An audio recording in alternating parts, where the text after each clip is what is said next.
بسم اللہ الرحمن الرحیم۔ بسم اللہ الرحمن الرحیم۔ میں ہوں قاری عبدالعظیم کاشفی۔ ہمارا سبق شروع کر رہے ہیں۔ اس سے پہلے ہم نے پچھلی ویڈیو میں نقطوں کے تعلق سے بتلایا تھا، آپ وہاں پر نقطوں کے تعلق سے دیکھ سکتے ہیں۔ اب ہم جو سبق سیکھنے جا رہے ہیں اس کا نام ہے مفردات حروف تہجی۔ ہم جو ہے تو اسے دو بار ریپیٹ کریں گے، آپ جو ہے تو اسے بار بار اچھے سے دیکھ لیں۔ الف جو ہے تو خالی بغیر نقطہ کا ہوتا ہے۔ با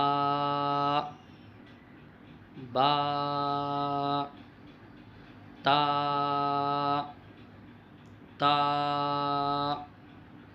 سا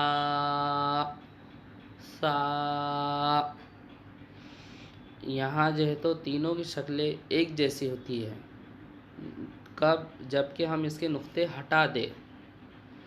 اگر با کے نیچے ایک نقطہ لگائے تو وہ با ہے، اگر اسی با کے اوپر دو نقطے لگا دے اگر ہم تو وہ تا بن جاتا ہے۔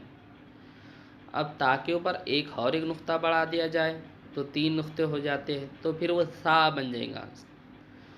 با کے نیچے ایک نقطہ ہوتا ہے، تا کے اوپر 2 نقطے آتے ہیں، سا کے اوپر 3 نقطے آتے ہیں۔ اب آگے چلتے، جیم ہا خا یہ تینوں بھی شکلیں ایک جیسی ہے دیکھنے میں، جبکہ ان کے نقطے ہٹا دیے جائے تو بیچ میں جیم کا نقطہ آتا ہے، اور ہا بغیر نقطے کا ہوتا ہے، اور خا کے اوپر ایک نقطہ آتا ہے۔ جیم کے بیچ میں ایک نقطہ ہوتا ہے، ہا بغیر نقطے کا ہوتا ہے، اور خا کے اوپر ایک نقطہ آتا ہے۔ دال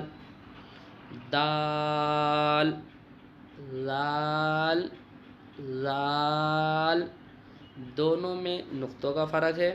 دال بغیر نقطے کا ہے اور لال کے اوپر ایک نقطہ ہے۔ را زا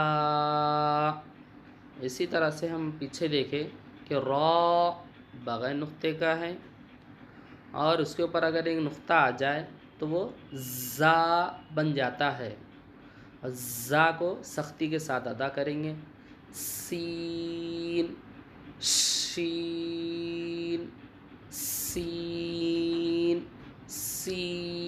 بغیر نقطے کا۔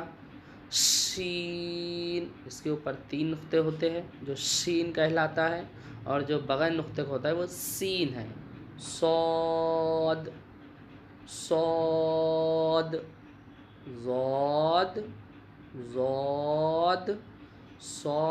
بغیر نقطے کا ہے، اس کے اوپر اگر ایک نقطہ بڑھا دیا جائے تو ضاد کہلائیں گا۔ طا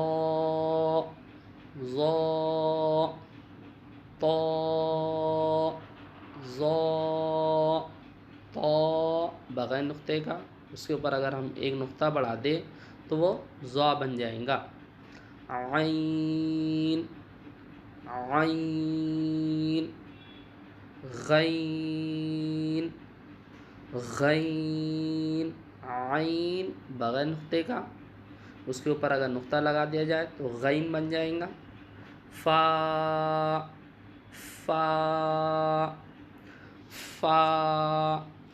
کے اوپر ایک نقطہ ہوتا ہے۔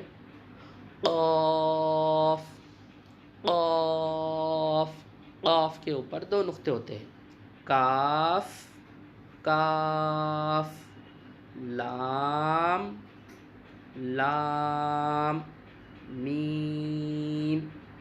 میم نون واو ہا حمزہ یا اس طرح سے ہماری مفردات حروف تہجی کی تختی مکمل ہوئی۔